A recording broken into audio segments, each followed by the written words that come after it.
What's up guys, macadii here, and today guys, a brand new draft analysis video where I'm going to be going over the Bouffalant builds draft, the DSL off-season. Now, rather than doing a second season, we decided to do a mini off-season, which is just going to be 7 weeks long, just so we can get another season in just before Sun and Moon hits, so I'm very excited for that. In terms of how the draft rules actually work, it's a mixture of like PPL slash GPC, which is points-based, and also the GBA. So we've taken GBA drafts, the sort of drafting tiers, and how it works, you have to draft your mega, one from every tier, and then you've got 500 points left to play with, and you've got to have, I think it's 8 to 11 mons from there. So if you guys are excited, don't forget to leave a like down below, I would really appreciate it. I got sniped absolute hell during this draft, so I ended up making about 5 different rewrites to my draft plans. Even once I made a rewrite, checked the points list, and then literally the picks after I just made that decision, 2 of my things that I wanted got picked. So there's been a lot of very big changes to the team, but overall I'm still very happy with it, and I'm really excited to give it a go. So without further ado, let's go first into the first pick. So in terms of the draft order, I was lucky. I ended up coming first, so I could pick basically whatever I wanted to do, and then when it came back to me, I would get wheel picks, so I could get a really good tier 1. But then when it comes back to me, I'm a little bit more limited in what I can get, just because it's had 2 whole rounds coming back to me. But I really like wheel picks, to be honest, and being able to pick 2 back-to-back allows you to really build some good synergy within the team, and I really prefer it to being, you know, sort of in the middle of the draft. So, as I said, I got first pick overall, and I decided to go for Jirachi. Now, I know off the bat you might be thinking, but, you know, you got first pick, you can pick whatever you wanted. Why on earth did you pick Jirachi? So, I believe Jirachi is a really sort of underrated mod at the minute, and it is coming up to being sort of like better and better as sort of the time goes up. More people are discovering it, and it's really nice. It gives me a great steel type. It's a mon that's so versatile. Like, I know it can't be the greatest sort of wall break in the world, but it's got, you know, great bulk, it's great typing. The steel typing is really nice. It gives me a check to dragon spam and bird spam and all of that stuff, which is very nice. I can run this guy defensive with wish, or even just sort of defensive in general, you know, power flinching, you know, sort of annoying things like that. Or you can run it scarf, you can run it subcar mind defensive. There's so many different ways that you can play this guy, and he's one of those Pokemon you can bring to every match, and there's almost no matches where he doesn't have a good, you know, he has a bad matchup, if that makes sense, where there's no reason at all to bring it. So I'm really excited to give this guy a go. Serene Grace is very nice, and obviously the Iron Heads and all of that stuff is probably going to be something I'm going to end up running. But that's kind of how it works with Jirachi. I've been screwed over so many times with Jirachi that I decided I can, you know, give it a go. There's lots of mons that you can draft that have great synergy around it, and basically start building my draft around this guy. And it's, yeah, I just love the fact that it's so versatile, physical special, insane move pool, you know, healing wish, all of that stuff. There's so many great options that you can run with this guy. So it's just, the main thing is just getting that set right, which I'm going to be having to work a little bit hard on, but we'll try and get to that from there. So that sort of was then picked, and then it went all the way around and came all the way back. And luckily, I didn't get sniped on these next 2 picks. My early sets were very good. It was just sort of towards the end where it got a little bit crazy. So we managed to pick up Salamence as our first one. Now, Salamence is a mon I've also really wanted to try. Loads of people just find it such a good mon. Like, the Dragon Dance set can sweep teams. You can scarf it with Moxie. Bulky with Intimidate as well. It has fantastic synergy with Jirachi. Jirachi takes on the fairies for Salamence. It can take all the ice moves, can take the rock moves, etc, and also other dragon moves as well. And then for Jirachi, Salamence can take the fire moves, it can take the ground moves, it can, you know, like, basically it's just a very nice set. The only things obviously it does struggle with is like knockoff and ghost type moves, but you know, later on you can draft around that. But as a sort of pair, it's really nice. Both can be bulky, both can be offensive, both can have setup. So yeah, lots and lots of versatility. That's what I'm trying to go for this draft, is versatility. And the next pick, which has fantastic versatility and great, reasonably good synergy with these guys, is Infinite. It gives me another rocker, it gives me great setup again. So my team's going to be having lots and lots of potential for setup that my opponent's got to try and prep. So you got to try and prepare, you know, for, you know, Sub-Carmine Jirachi. You got to try and, you know, try and deal with a Dragon Dancing Salamence, or even a Scarf Moxie Sweeper. Infinite has Nasty Plot, it has Swords Dance, it has, you know, just overall really great move pool. and really nice balanced offenses. You never really know how this guy is going to be played. He's a great Scarfer, he gives me U-turn, which is great, so I'm starting to build a bit of a Volt Turn core here, which is going to be absolutely beautiful. So yeah, overall a pick I'm very, very happy with. Does compound a little bit on the ground weakness, but we can sort of work around that from there. Talking about the next guy and mentioning ground weakness again, we do have another mon that is, I must admit, weak to ground, but I couldn't not draft Nidoqueen, because Nidoqueen in the DSL has put in so much work. It's another one of those things like Jirachi, you need to get the set right, but when you get the set right, it's absolutely beautiful. It gives me another rocker. I always have a terrible habit of not drafting enough mons with Stealth Rock, so having all of these rocks options is going to be really nice. It means that it frees up the Jirachi. My Jirachi doesn't have to be my dedicated rocker, Infinite never has to be my dedicated rocker, and then Nidoqueen never has to be my dedicated rocker. I can basically just slot it into either one of those depending on the situation, which is very, very nice for me, because Nidoqueen has an insane move pool. You know, we get the Sheer Force as well. Sheer Force Life Orb boosts means it hits like an absolute truck. It's got priority in Sucker Punch. You can run this guy physical, you can run it special, you can run it defensive. So yeah, really, really happy with this guy. Any psychic moves and ice moves Jirachi kind of takes on. As I said, we do have a bit of a ground weakness, but it is something we can patch up later on if we want to from there. It gives me a nice second fighting resist as well. Because Scarf fighting types are always a very big problem, so having both Ments and Nidoqueen to be able to sponge those is really, really beautiful. I personally prefer it over Nidoking. I think the extra bulk is very, very nice, and it still hits really, really hard in comparison. It's one of those ones like, no, Nidoking is there just to hit very hard, and it hits slightly harder, but it's quite a bit frailer, whereas Nidoqueen is very hard to OHKO unless you've got a very powerful stab, super effective move, and then it's going to punch you back incredibly hard from that. So you basically have to decide to get damage on Nidoqueen and die, or switch out and let something else take a huge amount of damage. So it's that little bit of extra bulk that comes in clutch so many times from there. So it's a mon I'm very comfortable using. T-Spikes options as well, so I can start a little bit of Hazard Stack, which would be quite fun. So we'll just have to see from there. Next, we've got my Mega. So I wanted a bulky water at some point, and I decided Blastoise was one I really want to try. This guy has been given so many positive reviews by people that have tried it, and I would be so excited to give this guy, I was so excited to give this guy a go. Like, the rapid spinning options are great, just look at that absolutely great bulk. So it's building sort of almost like bulky offense with this team, which is going to be really, really nice. He is almost impossible to spin block on, because he can learn Dark Pulse with the Mega Launcher, and literally just smack any ghost types that want to spin block. So having a really reliable rapid spinner is great, especially when I've got some hazard stack going on. I've got defog on Salamence, but most of the time you don't really want to be running defog on Salamence. So having a really reliable spinner that I can bring almost every game, and know with the bulk that I've got and my offensive potential as well, I can reliably spin every single game, is absolutely beautiful. It also gives me 40 extra points, so it gives me more points for extra power later on. So that's going to be very, very nice for us. Hits like an absolute truck. You can make it defensive and still hit like crazy. It's a bit like Nidoqueen. You can either run offensive Nidoqueen with a bulky offensive or speedy offensive and still have a good amount of bulk. It's a little bit the same with Blastoise there. You can run it defensive, you can run it offensive, and even when it's defensive, it's still going to hit like an absolute truck. So I'm really, really excited for that.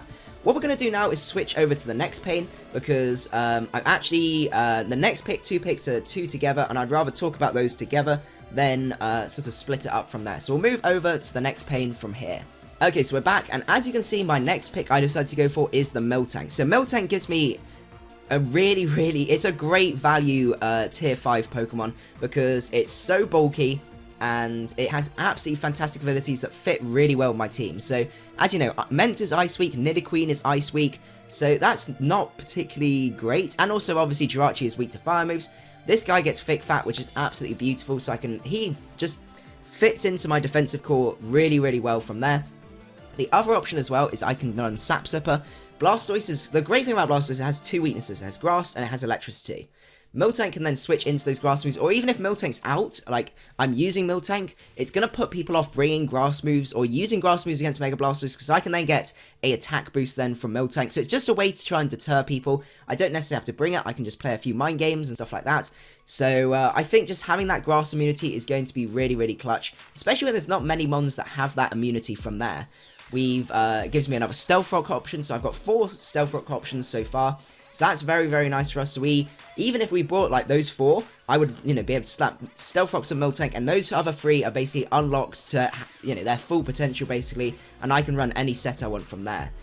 This guy gives me a great T-Waver. It's just a really nice bulky check to set up sweepers, because you can switch in. Most of the time you can take one hit a T-Wave on them, and then that's basically them sorted out for the rest of the match from there. And even if Miltank goes down, we can reliably revenge kill from that. He's incredibly bulky. It's just mainly getting that defensive spread right, which is going to be very, very nice, and a really decent sort of spread in terms of move pool. A heal bell user as well, so if there's my Blastoise gets toxic or something like that, it's a really good way to have a cleric on the team. It's really nice to have a cleric on the team, basically, where you can get rid of any statuses on Blastoise or anything else for that matter. So I always try and fit a cleric on the team if I can from there. The second member that I decided to bring is another tier 5, but it's another great value pick. So I picked these early because I really wanted, first of all, I wanted Whimsicott, because it would complete my Dragonfield Steel Fairy and also my Firewater Grass Core, but that got sniped the pick before me, so that was not fun at all. So I had to try and find another grass type, and I decided Gourgeist was a good way to go, considering all the hazard options I've got at the minute, the rocks and the toxic spikes and stuff. Having a really nice spin blocker was something I really wanted, so I decided Gourgeist would work well. It works really fantastic with Miltank. Thick Fat Miltank plus Gourgeist is a very difficult core to try and break, even with sort of the more powerful stuff, and it gives me a great little ghost type, so if you've got a Scarf fighting type or something like that, or even just a general fighting type, it gives me a great switch into fighting types. The Frisk is great for identifying items, and also Insomnia as well, if I'm thinking someone's going to run Hypnosis, but 99% of the time they don't.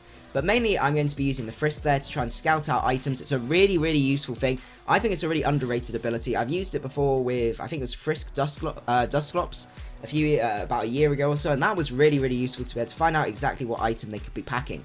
For example, if you frisk them and they've got the Lumberry, then it kind of puts you off going for a Will-O-Wisp. You might want to go for a Leech Seed instead, or something like that. I also get the access to every single form of Gourgeist, which is absolutely fantastic. So if we bring these up, so I've got access to obviously the I think this is the super. Yeah, you got the super one here, which is basically a lot more bulky, very, very fat but slower. And then we can also go for the Gourgeist Small, which is still, it's got a little bit less HP, a little bit less attack, but it's got a lot more speed. So that's going to be nice as like a little Subseeder or something like that. So it gives me a lot of versatility and basically fiddle around with what stats I want. Most of the time I'll either be going small or super, but it also makes speed creeping very hard for my opponent. Because, for example, if they speed creep the Gourgeist Super and I'm worried about them speed creeping that guy, I could easily run Gourgeist Large and sacrifice a tiny bit of HP and attack, but still get another, what's that, 15 in speed, which could be, clutch to be able to basically outspeed things from that, and I can still invest more stats then into my defenses, and then possibly, my HP and possibly my attack from there. So I'm very, very happy with these two. These two are very sort of highly sought after tier 5, so being able to pick my value ones early was a little bit of a risk, because then it limits what sort of more powerful things I can pick later on, but it meant that basically I could get more points for those because I've sort of capitalized on picking these guys so early. Next up, I wanted an electric type 100%. I was also a little bit worried because I don't have the best Schooled switch in, just because like Mence you don't want to be switching in, Gourgeist you don't really like. I just wanted something that wouldn't have to worry about burns and stuff like that, because it is a real pain. And I wanted a fast electric type, and I ended up getting Heliolisk. So Heliolisk is great. Dry Skin is really, really fantastic for, especially versus things like rain teams and stuff like that. If someone decides to bring some rain.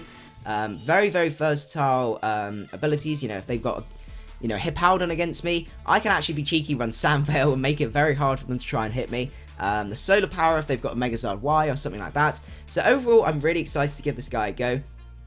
It hits like an absolute truck. When you pack a Specs on it, especially if I can get the Sun Up. I've got a pick later on that I think learns Sunny. I'll explain it in a sec. But basically, just having ways to handle weather teams is going to be very, very nice. The speed is very good, the special attack's great, and he has the most crazy move pool in terms of the special side. We've got Focus Blast, Grass Knot, Surf, what other things? We've got Dragon Pulse, which is great, Unstab Dragon coverage. Signal Beam, what's all of there's a decent amount of coverage and stuff like that, and he also has a fairly decent physical move pool as well. Not that I'd be running that often, But yeah, I'm very, very excited to give this guy a go, and I think he's going to have potential, especially on my team, and having a reliable school switch. And the other thing is as well, he learns U-turn as well, so I don't always have to rely on, Volt Switch. So for example, if I know my opponent's got a powerful ground type, I can actually, you know, go for a U-turn instead of a Volt Switch if I want to, or, you know, pack that on there. So overall, a very nice little versatile guy, very speedy. Dark Pulse as well, that's the other one I forgot. So he has a really nice move pool going for him. Next up, I really wanted Zoroark again, because I loved using Zoroark, but unfortunately he got sniped along the same, like the pick before Whimsicott as well, so unfortunately we weren't able to get that. So I decided to settle on Pangoro. Now I already have Infernape as a fighting type, I'm aware of that, but this was the best offensive dark type that was left, and this guy is incredibly offensive. The 124 in attack, plus the fact he gets knockoff and superpower and things like that, hits like an absolute truck. Life Orb is absolutely crazy. You can even run Choice Band to hit, like, yeah, just basically just destroy things. And my team doesn't have too many ways to beat bulky psychic types outside of like Dark Pulse or Mega Blastoise or something like that. So having a dedicated dark type that's designed just to smack them hard, destroy them from there, is going to be really nice. And the thing I absolutely love about this guy is this move, Parting Shot. The Parting Shot is like U-turn or Volt Switch, but instead of doing damage, it lowers the attack and special attack by 1. Now, considering the amount of setup that I've got with Infernape, I've got Salamence setting up and stuff like that, basically this guy gives me much more opportunities to be able to set up. For example, with Salamence, if I can Parting Shot, then Parting Shot out into Salamence, get the Intimidate off, they've half their attack, so I'm almost guaranteed to be able to set up from there. So that's going to be really, really exciting. I'm really excited to do that, and it helps me a lot with my Volt Turn core. I've got so much Volt Turn going on, which is just absolutely beautiful from there. This guy gets Gunk Shot as well to help me deal with fairies, though I've still got Nidoqueen to try and deal with that. So I've got Nidoqueen, I've got Jirachi, so I've got plenty of ways to deal with fairies, so it's not the biggest problem in the world. I do compound a bit of a fighting weakness, I must admit. I think I've got 3 or 4 members that are weak to fighting. Actually, I think it's just 3 for the time being. So I do have great switch-ins to them in the form of Gourgeist. I've got what was the other things? Nidoqueen as well, and Salamence. So yeah, a sort of good number of switch-ins to fighting types, so I'm not massively worried that I've got this sort of weakness going on. I must admit, from here, there were a few big changes, like Crook had been taken earlier on, which was another thing that I really wanted, and I really wanted another great physical wall breaker, because there were a lot of really bulky teams that were being picked up, and I wanted something that can just, like, nuke, even greater than Pangoro nuke, and that is Diggersby. I used Diggersby in the, Pokemon Fight Club, that was it.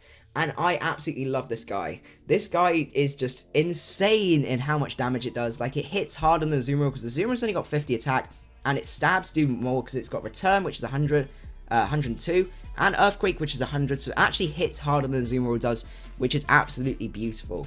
This guy, with I can run him Choice Banded, I can run him Life Orb, he has great setup in Swords Dance and Agility.